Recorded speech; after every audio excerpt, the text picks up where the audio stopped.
Well, in terms of the landscape here, and what happened is that North House was selected to occupy these buildings initially for 6 months, and we had to demonstrate that we were a viable school and that we could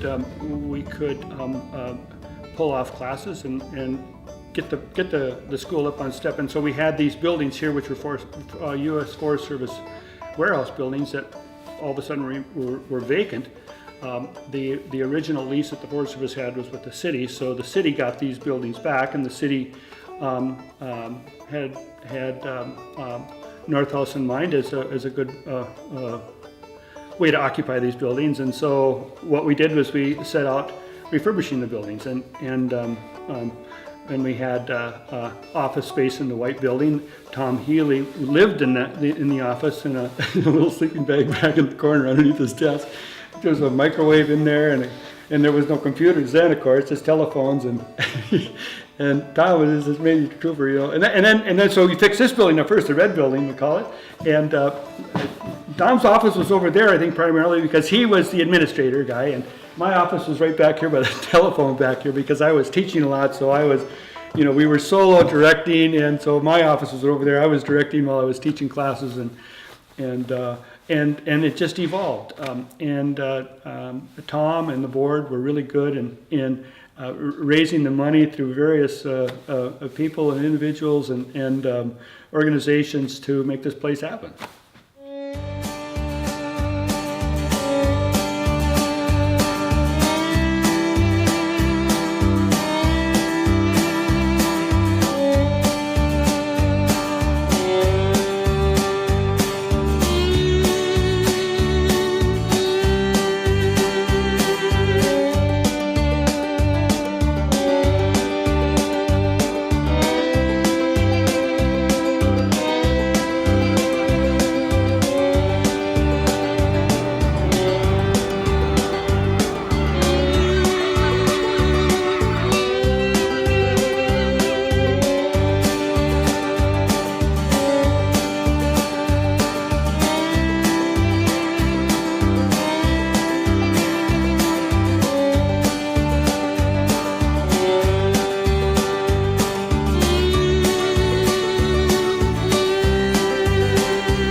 fra Nordland, fra Hordaland in Norway, and here at Northhouse Folk School to do a timber frame class.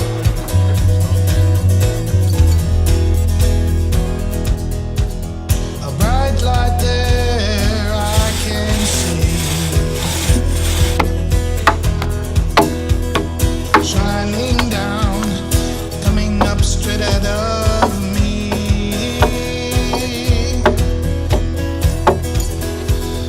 And all I know is I must clear my mind.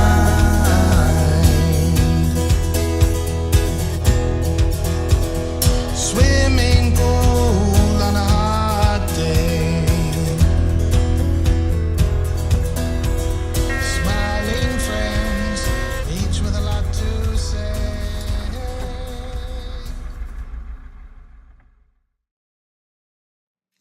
The really special thing about Northhouse Folk School is that it's this place that's it's a non-judgmental environment where people are so excited to share their knowledge, and to see people walk on campus, and I was the exact same way as an intern when I first started, to arrive just really nervous and afraid to make a mistake and afraid to look foolish, and to have such a supportive environment of men and women that encourage you to try these new things.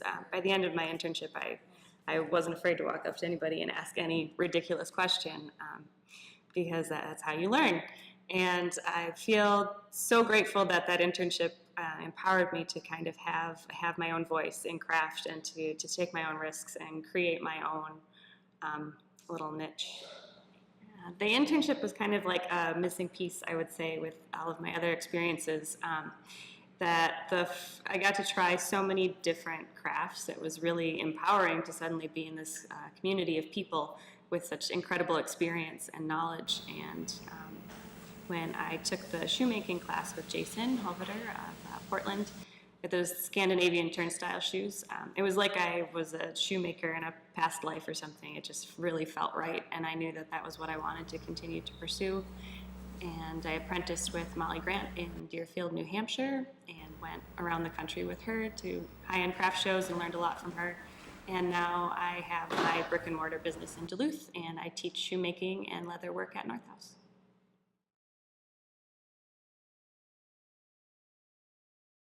I was working at an environmental learning center in northern Minnesota, and the first day of work, when all the employees showed up, this guy showed up with a pack basket on his back and a couple other, just a truck full of baskets, and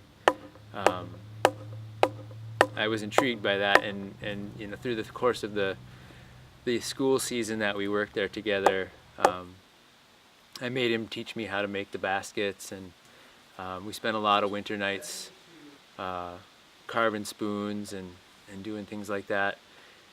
And he taught me how to make black ash baskets, which I now teach at Northhouse. And it ended up being Nate Johnson, who also teaches at Northhouse now. And he told me about the internship, and that's how I first learned about the opportunity.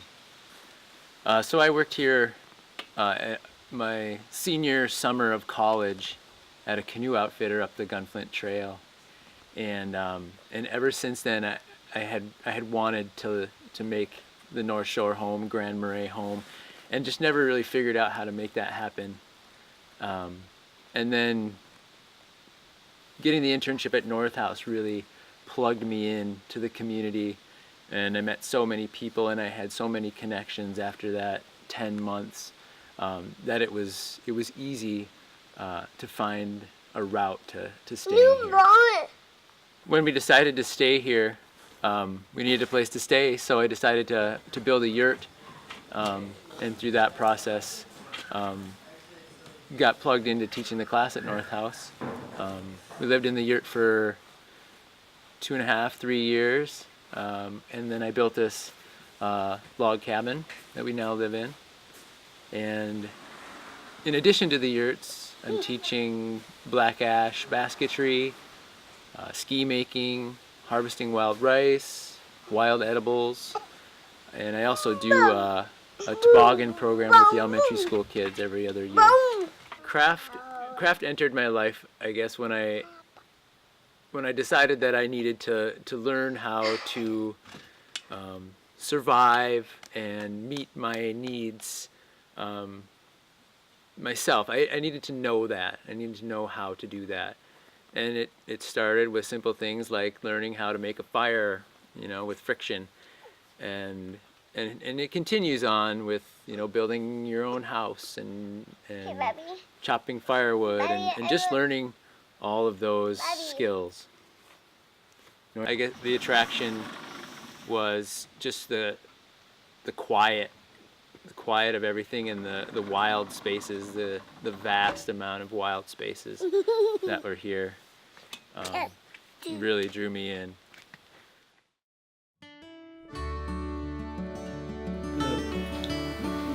The idea of craft, what is craft? To me, it's making something with your hands that has intrinsic value. It's not only a spoon or a spreading knife, but it's an object that you've created with your hands that now has a soul. There is something in it that is alive because you've made it. And as peculiar as that sounds, these things become important. Why are they important? It's a mystical thing going on there. How to describe it, I don't know.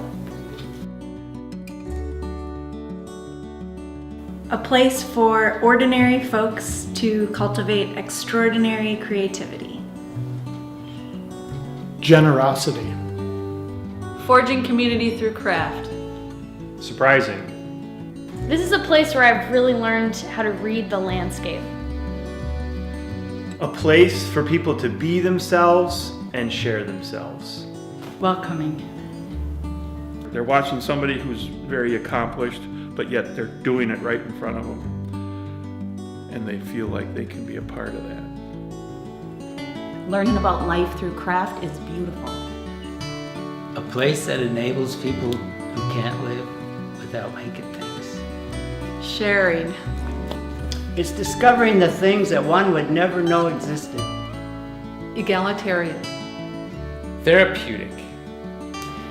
North House is a place where we are all teachers and we are all students. North House is a simple idea and a lot of hard work. An inspirational place to find unrecognized passion. I find that North House jerks me out of the complacency that I sometimes feel like.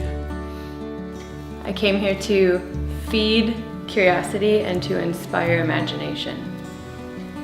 So those of us who teach here, whether it's courses in wood or fabrics or any different medium, we can rest assured that the future is in very good hands.